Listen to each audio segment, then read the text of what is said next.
Salut à tous, là Stéphane Plaza donne l'impression d'un homme qui refuse de comprendre tout simplement le moment. Il n'est plus dans la petite blague de plateau ni dans le sourire rassurant du vendeur de maison, il est dans une séquence beaucoup plus lourde, une condamnation en première instance, un appel qui approche M6 qui avance sans lui, et malgré ça, il continue de pousser des signaux de retour comme si l'histoire allait se régler avec que 3 phrases inspirantes sur Instagram. C'est ça qui agace parce qu'au lieu de rester discret, d'attendre que la justice aille au bout, de laisser retomber la tempête, on a l'impression qu'il s'accroche à tout ce qui lui reste, son image, son nom, son business, ses soutiens, sa fameuse flamme. Le problème, c'est que quand on a été un visage aussi énorme de la télévision, chaque message devient politique, chaque photo devient un signal, chaque je reviens ressemble à une tentative de reprendre la main.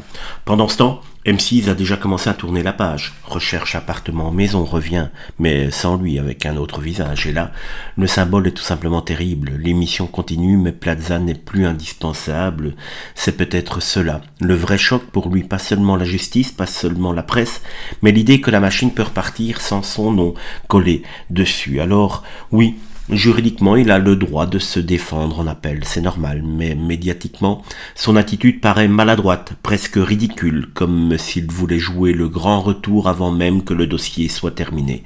À force de vouloir prouver qu'il est toujours là, il donne surtout l'image d'un homme qui a peur de disparaître. Et franchement, dans cette affaire, le plus intelligent aurait peut-être été simple, se taire, attendre, laisser la justice parler, mais non, Plaza s'accroche, et plus il s'accroche, plus le malaise se voit.